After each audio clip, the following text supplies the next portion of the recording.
Shalom guys, apa kabar? Semua dalam keadaan sukacita, semua dalam keadaan sehat dan aman. Itu yang menjadi kerinduan saya dan kerinduan kita bersama. Kita dipelihara Tuhan, kita dijaga Tuhan dengan damai sejahtera daripada Tuhan. Puji nama Tuhan guys.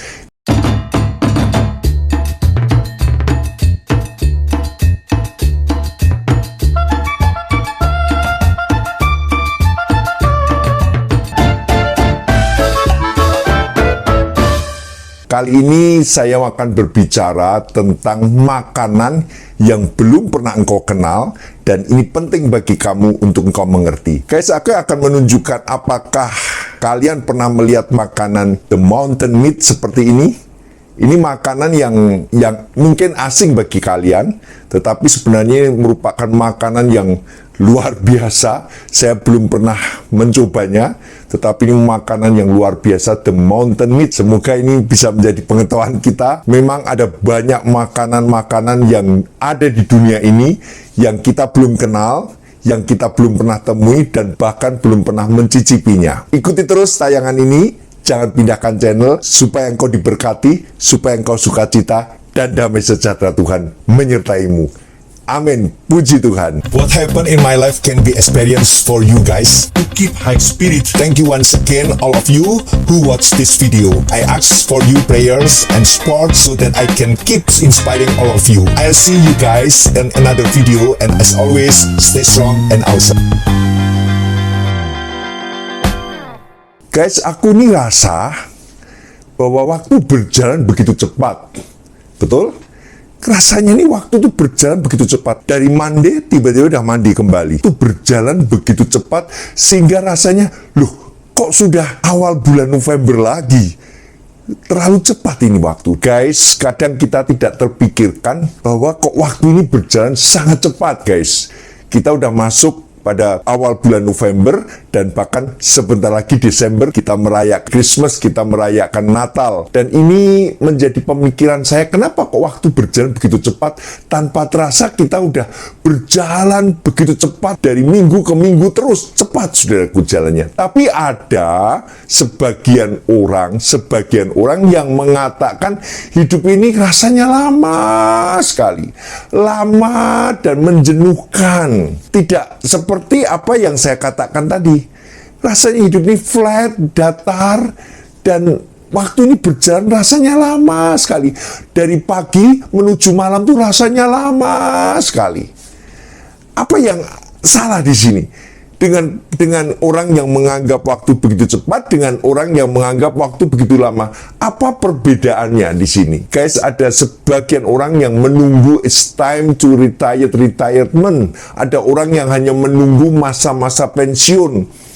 Saya tidak tahu apa yang mereka kehendaki dalam masa pensiun itu, tetapi mereka ingin sekali pensiun, bahkan pensiun dini, supaya mereka menikmati hidup dengan deposito, dengan uang tabungannya dia bisa hidup, menikmati hidup dalam masa pensiunnya. Tetapi saya bertemu dengan orang-orang yang sedang menjalani masa pensiun, justru mereka bisa post power syndrome, menjadi orang yang rasanya tidak berguna, menjadi orang yang rasanya hidup kok datar, yang tadi saya katakan flat saja. Jadi di mana ini? Ada sementara orang pengen pensiun, tetapi ada orang yang menganggap pensiun itu malah ternyata tidak enak. Mereka bercocok tanam, mereka mengkoleksi tanaman-tanaman hias dan merawatnya. Tapi rasanya kok tidak ada sesuatu yang berarti. Walaupun itu menghasilkan duit guys, tetapi kok rasanya ini hidup tidak ada artinya. Seperti itu. Ada orang yang langsung traveling ke beberapa negara, tapi begitu pulang kembali ke tanah air, begitu pulang kembali ke rumah, rasanya jenuh lagi. Kebingungan ini yang sebenarnya terjadi di antara kita, yaitu kenapa waktu ini begitu datar, begitu flat, dan ini menjadi kesulitan membuat planning apa yang bisa menyenangkan, apa yang bisa membuat kita ini mengisi waktu ini lebih berharga kembali. Guys, kalau kita melihat sisi kehidupan rohani, Justru hidup ini bagaikan sebuah pertandingan. Jadi hidup ini diisi dengan sebuah perlombaan yang bekerja dengan sungguh-sungguh, yang berlari begitu rupa. Artinya apa? Artinya orang-orang rohani ini justru tidak flat. Orang rohani tidak merasa nganggur. Orang-orang rohani tidak merasa dirinya tidak berarti. Tetapi malah pada hari-harinya sangat sibuk. Mereka seperti berlomba dengan waktu. Katakan firman Tuhan, mereka berlari begitu rupa untuk mencapai tujuan, untuk mencapai sasaran hidupnya. Guys, ini harus kita sadari guys. Jangan kita mengatakan saya sudah tua, saya sudah tidak muda lagi, jadi saya tenaganya tidak seperti dulu lagi, saya berpikirnya lambat, saya tidak bisa mengambil keputusan, semua harus dibicarakan. Guys, saya mau katakan orang yang makin tua, dia sebetulnya lebih bijaksana, dan dia sudah mengerti bagaimana mengisi waktu dan bertanggung jawab dalam waktu. Tidak ada kaitannya dengan kekuatan, dengan tenaganya, dan bahkan tidak ada kaitan dengan umurnya. Jadi alasan kita work from home, jangan kita hanya stay at home saja, kita duduk diam, memandangi langit, kita ini gini guys, saya mau bicara gini, jangan kita beralasan bahwa kita ini stay at home, ini kita duduk, menikmati angin sepoi-sepoi, memandangi langit yang biru, dan tidak ada apa-apa dalam hidup ini. Sementara dikatakan orang-orang sekarang baru sibuk pada work from home, bekerja di rumah. Tetapi apa yang kau kerjakan sekarang? Ini penting sekali guys. Jangan orang katakan aku lebih baik kerja di rumah saja. Apa saja bisa dikerjakan, yang penting cukup untuk makan. Guys, kalau kita hanya ukurannya cukup untuk makan, ada orang yang bekerja sibuk malah tidak sempat makan. Jadi sebenarnya bukan ini alasan yang katakan stay at home, work from home, tetapi kita tidak do something yang benar-benar memiliki satu arti dan tujuan pencapaian hidup yang berarti dalam hidup kita guys. Guys, kita harus do something for your own life. Engkau harus melakukan sesuatu untuk hidupmu sendiri. Lakukan sesuatu guys. Kalau saya mau tanya, apa agendamu? Baik agenda harian, ataupun agenda mingguan, ataupun agenda tahunan. Apa yang menjadi agendamu guys? Kalau kita lihat agenda Tuhan, bahwa beritakan Injil sampai ke ujung dunia, ada agendanya. Sementara kita sebagai orang yang percaya kepada Tuhan, orang rohani, harus punya agenda di dalam hidupnya. Kita ingat firman Tuhan yang menceritakan tentang 5 darah bodoh dan 5 darah bijak. Yang bodoh ini juga memegang pelita, tetapi tidak menyiapkan minyak. Sedangkan yang bijak juga membawa pelita, tetapi menyiapkan minyak di buri-burinya.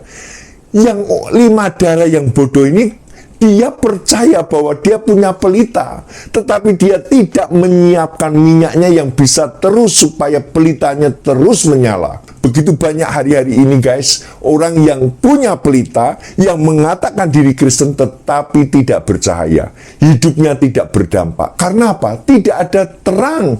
Pelitanya padam, tidak bercahaya. Dia tidak berdampak apa-apa bagi lingkungan keluarganya, bagi lingkungan sekitarnya. Tidak berdampak apa-apa. Hidupnya seperti hanya untuk diri sendiri. Sementara saya mau katakan, do something for your own life. Lakukan sesuatu untuk dirimu sendiri bagi Tuhan. Yesus mengatakan kepada murid-muridnya menawarkan makanan, lalu muridnya berkata, Rabi, makanlah. Lalu Yesus mengatakan pada murid-muridnya, padaku ada makanan yang tidak kamu kenal. Padaku ada makanan yang tidak kamu kenal. Murid-muridnya bergumam satu dengan yang lain, apa maksudnya ini? Apakah ada yang sudah memberikan makanan kepada Yesus saat itu? Mereka bingung dengan perkataan Yesus, padaku ada makanan yang tidak kamu kenal. Benar guys? Mari kita ikuti terus, kita simak terus apa maksud perkataan ini. Tuhan memberkati guys. If you are new to this channel, well, I'm really excited to have you guys here. First of all, let me just say that, but second of all, please subscribe guys. I'm trying to do some really special things on YouTube. Yesus mengatakan perkataan yang sulit dipahami oleh murid-murid, di mana dia katakan, ada padaku makanan yang tidak kamu kenal. Sesuatu yang sulit dipahami ini sama dengan apa yang Yesus katakan kepada perempuan Samaria. Yesus mengatakan bahwa ketika engkau minum air yang daripadaku, engkau tidak akan haus lagi, dan dari dalam hatimu, dari dalam hidupmu, engkau akan mengeluarkan mata air. Artinya dia akan mengeluarkan mata air. Ini sulit dipahami. Sama seperti yang Yesus katakan, ada padaku makanan yang tidak kamu kenal. Apa maksud semuanya ini guys? Dalam Yohanes 4 ayat 34, dikatakan, makananku adalah melakukan kehendak dia yang mengutus aku dan menyelesaikan pekerjaannya. Itu makanan yang Yesus katakan di sini. Yesus bukan hanya menggambarkan melakukan kehendak yang mengutus dia dan menyelesaikan pekerjaannya, tetapi Yesus mengatakan ini benar makanannya. Ini yang sungguh-sungguh makanan hidupnya itu melakukan pekerjaan Bapaknya di surga. Guys, makanan itu kebutuhan pokok manusia. Betul? Orang membutuhkan makan. Tanpa makan kita bisa mati guys. Seorang psikolog bernama Abraham Maslow, dia katakan bahwa kebutuhan makanan, air, tempat tinggal, dan tidur itu merupakan kebutuhan yang dapat menunjang kebutuhan yang kompleks lebih luas lagi, seperti kehidupan, seperti pergaulan. Tetapi pada dasarnya Abraham Maslow mengatakan kebutuhan pokok manusia itu makanan, air, tidur, dan tempat tinggal. Artinya apa? Makanan itu penting sekali guys. Jadi kita harus tahu bahwa Yesus mengatakan melakukan pekerjaan Bapaknya di surga itu makanan hidupnya yang harus dia makan, yang harus dia makan setiap harinya, setiap waktu dia harus makan, melakukan pekerjaan Bapaknya. Mengerti guys? Ini sesuatu yang luar biasa. Kalau kita amati, kita pelajari sungguh, berarti kita pun harus mengerti apa yang Tuhan maksudkan. Ketika kita melakukan pekerjaan apa yang Tuhan mau, itu merupakan makanan hidup kita. Yang harus kita makan, yang harus kita lakukan, tidak boleh lupa harus makan. Kalau sudah lapar, bunyi perut kita keroncongan, bunyi perut kita orkestra bunyi, berarti kita harus makan. Melakukan pekerjaan Allah, tidak mungkin orang lupa, tidak mungkin orang menunda-nunda melakukan pekerjaan. Karena itu kebutuhan pokok, bahwa kita harus melakukan pekerjaan Tuhan. Amin guys, ini harus kita lakukan guys. Puji Tuhan.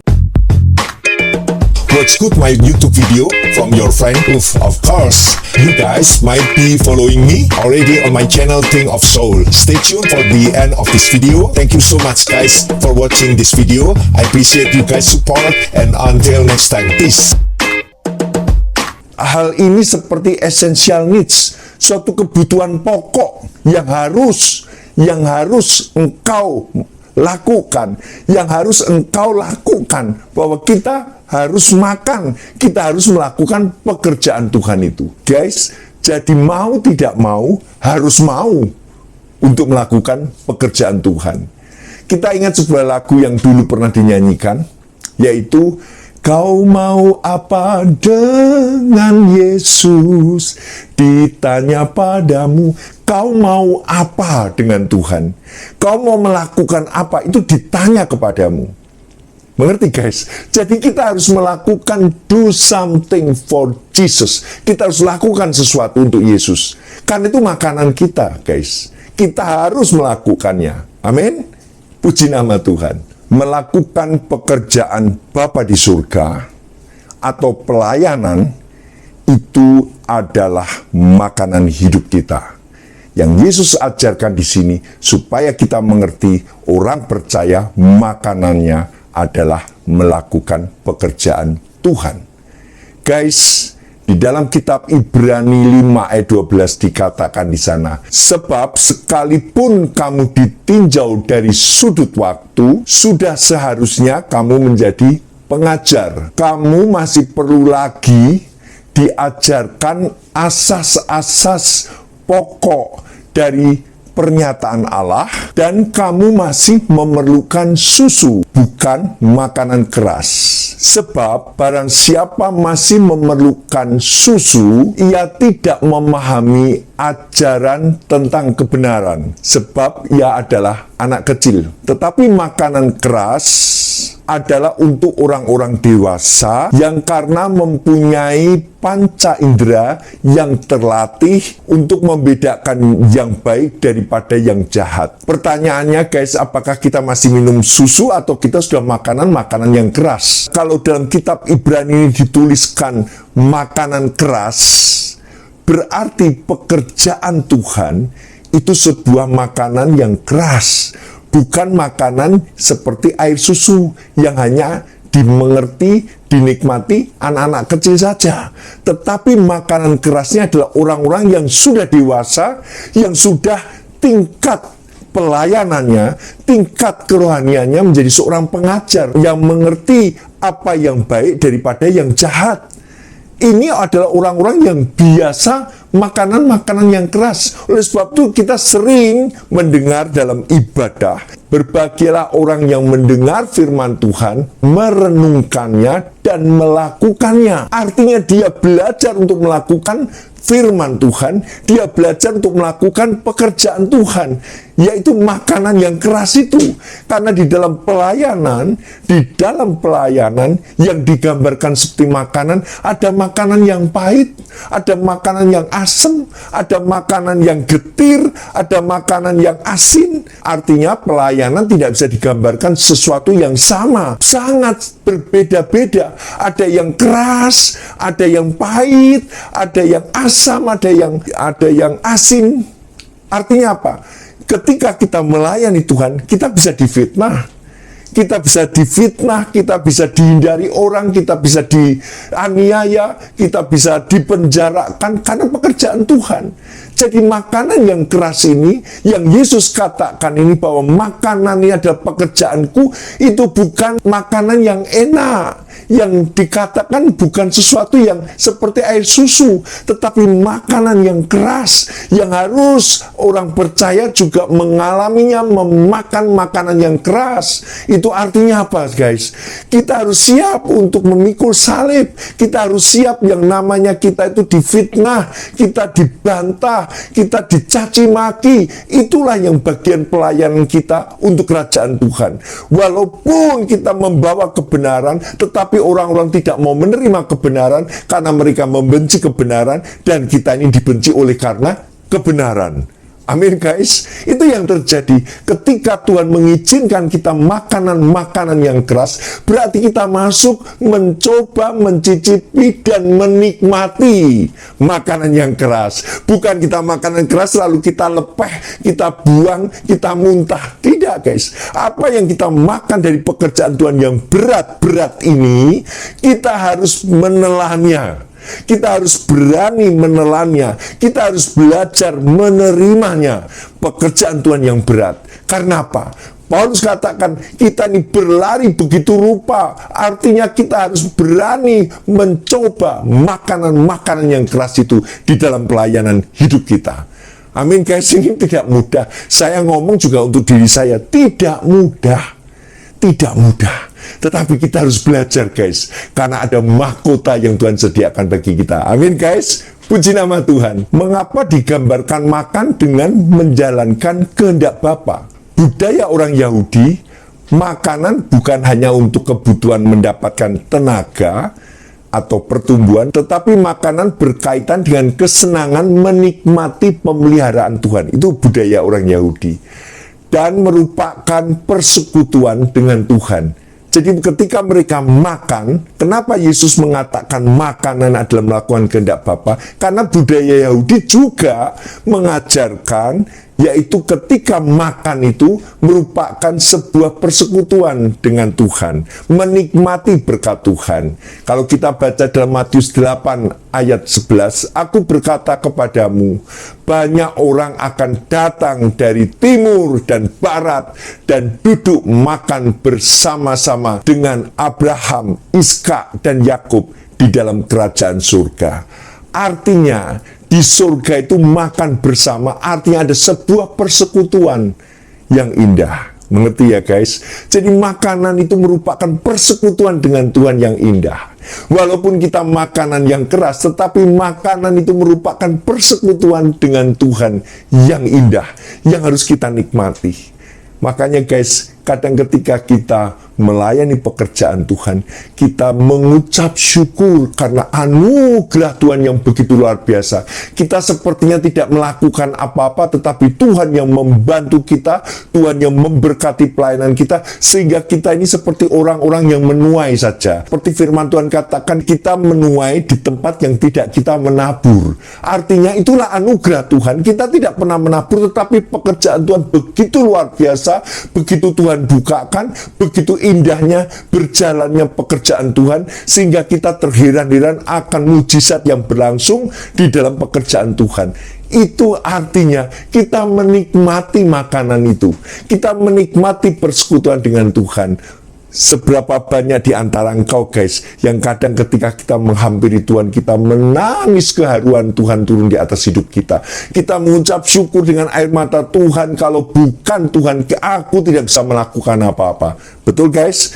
Ini yang terjadi, bahwa makanan itu merupakan persekutuan dengan Tuhan. Amin. Puji nama Tuhan. Guys, kembali lagi dengan makanan tadi, bahwa ketika kita diajarkan Tuhan makanan yang keras untuk kita makan, kita diajarkan Tuhan untuk makanan-makanan yang tidak enak yang harus kita makan.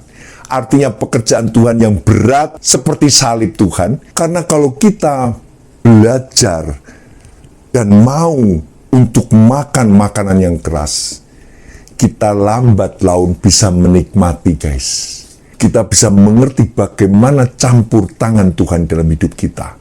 Kita bisa mengerti bagaimana Tuhan turun tangan, memberikan pertolongan. Karena apa? Kita rela untuk makanan yang keras. Amin guys. Tuhan ajarkan kepada kita. Dan Tuhan mau kita merenungkan dan melakukannya, pekerjaan Tuhan. Karena inilah waktunya. Tidak ada yang bisa memaksa waktu Tuhan tiba. Tidak ada. Tetapi juga tidak ada yang bisa mencegah ketika Tuhan tiba. Kita tidak tahu Tuhan tiba kapan, guys. Tetapi kita harus belajar jadi lima darah yang bijak tadi. Yang dia menyiapkan minyaknya, dibuli-bulinya, supaya ketika mempelai pria datang, ketika hari Tuhan datang, kita siap guys. Jangan sampai didapati pelita kita padam. Jangan sampai didapati kita tidak ada minyaknya. Kita perlu terus mengisi minyak. Supaya apa? Hidup kita tetap bercahaya dan berdampak. Ada satu pertanyaan murid-murid Yesus kepada Yesus dalam Markus 10 ayat 38 dikatakan, Yesus mengatakan, tetapi kata Yesus kepada mereka, kamu tidak tahu apa yang kamu minta. Dapatkah kamu minum cawan yang harus kuminum dan dibaptis dengan baptisan yang harus kuterima? Lalu murid-muridnya mengatakan, kami dapat. Lalu Yesus berkata lagi kepada murid-muridnya, memang kamu akan meminum cawan yang harus aku minum dan dibaptis dengan baptisan yang harus kuterima. Cawan ini cawan penderitaan guys.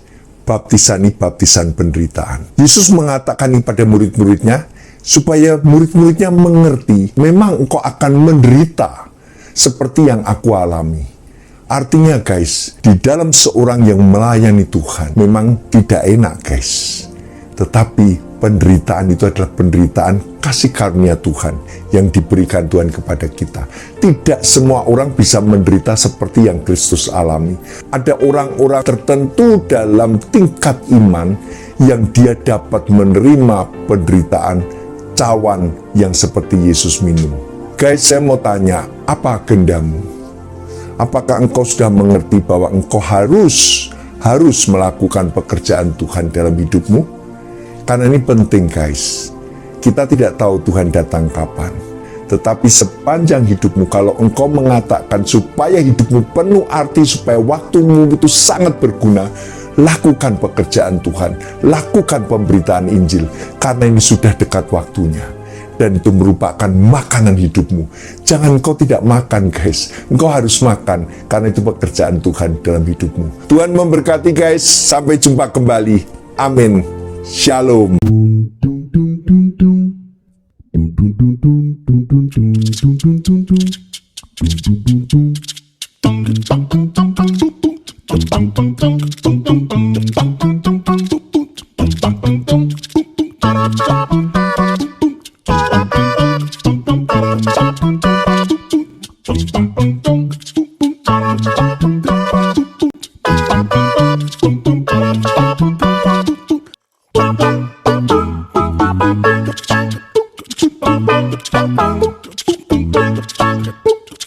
Bang.